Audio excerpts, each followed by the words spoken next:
આ દરમિયાન જેતપુરથી એક સમાચાર મળી રહ્યા છે, તેના ઉપર નજર કરીશું।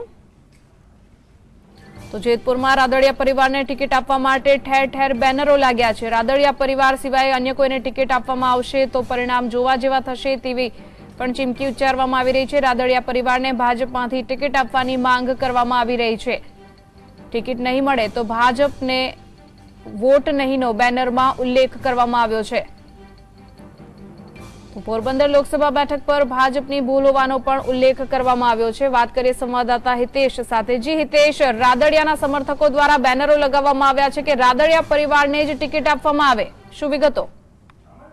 સોનલ, જણાવી દઉં કે જેતપુર શહેર અને ઉપલેટા શહેર આ બંને શહેરોમાં આ બેનર્સ ઠેર ઠેર લાગેલા છે કે રાદડિયા પરિવારમાંથી કોઈની ટિકિટ આપવામાં નહીં આવે તો તે ભાજપની ગંભીર ભૂલ હશે અને તેનું પરિણામ પોરબંદર બેઠક જ નહીં પરંતુ રાજકોટ, જામનગર, જુનાગઢ, સુરત અને સૌરાષ્ટ્રભરની બેઠકોની અંદર પડશે।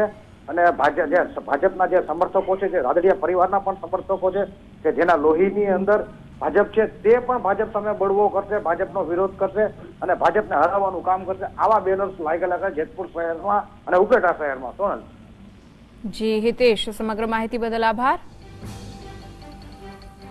તો પોરબંદરમાં ભાજપે લોકસભા માટે ઉમેદવારોની જાહેરાત કરી નથી, પરંતુ આ સીટ પર રમેશ ધડુકનું નામ વહેતું થતા વિઠ્ઠલ રાદડિયાના સમર્થકો નારાજ થયા છે। વિઠ્ઠલ રાદડિયાના સમર્થકોએ રાદડિયા પરિવારને ટિકિટ આપવા સોશિયલ મીડિયામાં કોમેન્ટ શરૂ કરી છે। રાદડિયાના સમર્થકોએ ચીમકી ઉચ્ચારી છે કે જો પોરબંદરમાં રાદડિયા સિવાય અન્ય કોઈને ટિકિટ અપાશે તો ભાજપની હાર થશે અને તેની અસર અન્ય લોકસભા સીટો પર પણ પડશે।